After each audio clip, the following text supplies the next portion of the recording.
morning, everyone, and welcome to Purdue Entomology News. I'm Lindsay, and I'm here with my co-host, Mackenzie. We're so excited to bring to you first-hand witnesses to the hot debate going on now. Yes, Lindsay, we have been given the opportunity to be the only news station allowed to cover the debate over the use of the genetically modified mosquitoes. Let's get started with our two expert commentators for this evening, Kate Spade and Leo DiCaprio. Mr. DiCaprio, I didn't know you were a bug expert. Please enlighten us. Not many people do. I actually starred in a little movie called Bug City, and I thought that getting a PhD in entomology would be a good way to prep for the movie. Interesting. And Miss Spade, it says in my notes that you're from the University of Florida. Is that true? That's correct. I have spent many years studying the mating habits of mosquitoes. And Ms. Spade, what are your thoughts on using genetically modified mosquitoes as a means of controlling the potential malaria and Zika outbreak in Florida? Certainly. I think that introducing genetically modified mosquitoes to an environment is a completely logical plan. The thing is that you introduce the male mosquitoes into the population, and then they will mate with the female mosquitoes that already exist there, thereby producing non-viable offspring. And if there's no offspring, then there's no chance of spreading any diseases to the human population in the area. Thanks, Miss Spade. Now, Leo, do you have a counter to that? This procedure I find to be outrageously expensive. Just a couple of years ago, it was tried in Brazil, and what happened was the cost came down to be about $7.50 per person, which can be a little more expensive for some of the less developed nations. The experiment was successfully implemented in the Cayman Islands, but just for any, decently sized city alone, it could cost well up to $3 million, let alone, a whole state, a whole nation. So that money, I really don't know where that money would come from. And so it's kind of hard to say exactly how and when and how we would do this. Now, Miss Spade, do you have any information backing up the costs regarding implementing these genetically modified mosquitoes? In a 2018 article entitled Matters of Dwelling, Releasing the Genetically Engineered Aedes aegypti Mosquito, Herndl describes the potential benefits that would arise from such a measure, saying that it can combat the spread of dengue fever and chikungunya, two tropical diseases moving northward. In light of this, don't you think the benefits far outweigh the cost for the use of genetically modified mosquitoes? According to who? Joel F. Aldrich. In the article, The Rise of Mutants, obtaining regulatory approval for the release of genetically modified mosquitoes. He supports the release of GMO mosquitoes into the environment, saying that it might help curb the spread of certain diseases and insect-borne pathogens. Either way, the economic benefits of GMO mosquitoes are very apparent from multiple sources. Well, it's hard to really say how the public would react to such a project. For starters, most people don't really even like mosquitoes, let alone, the thought of having more of them around. The costs are expensive, to say the least.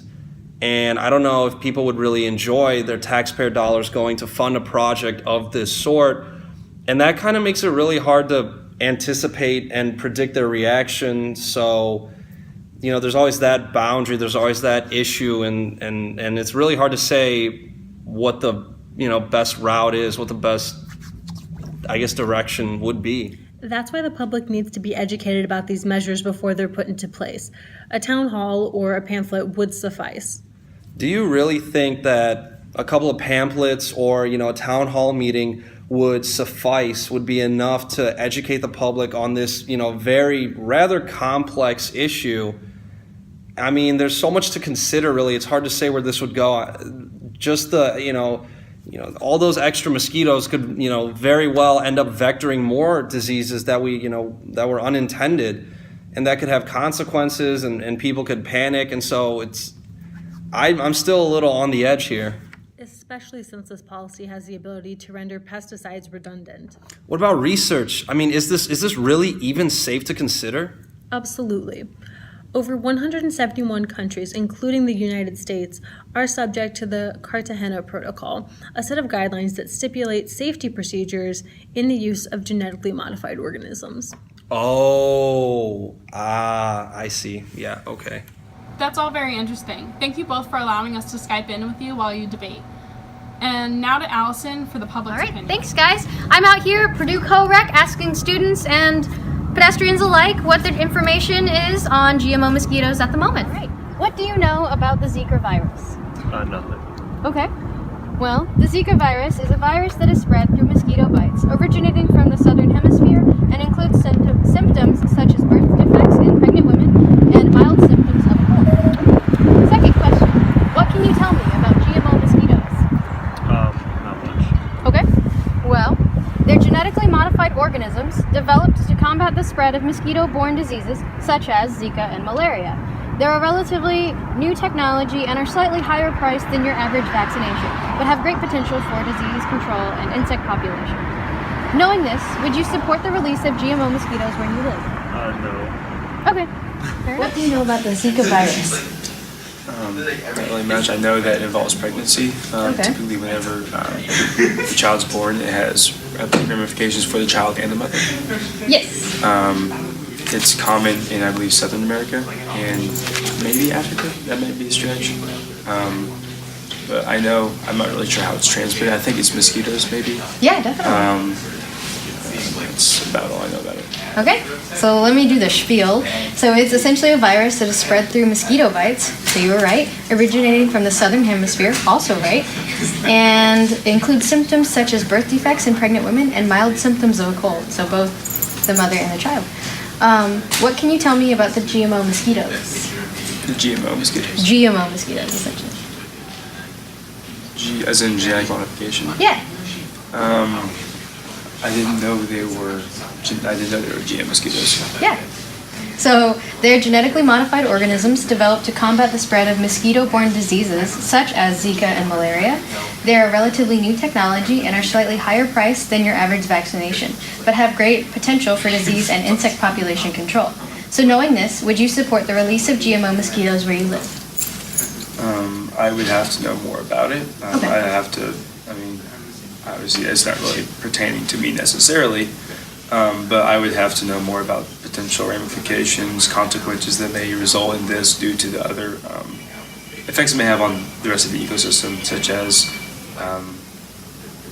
other mosquitoes, like just how that would affect the balance of their role in the ecosystem. So I would have to know a little bit more before I'd support either way.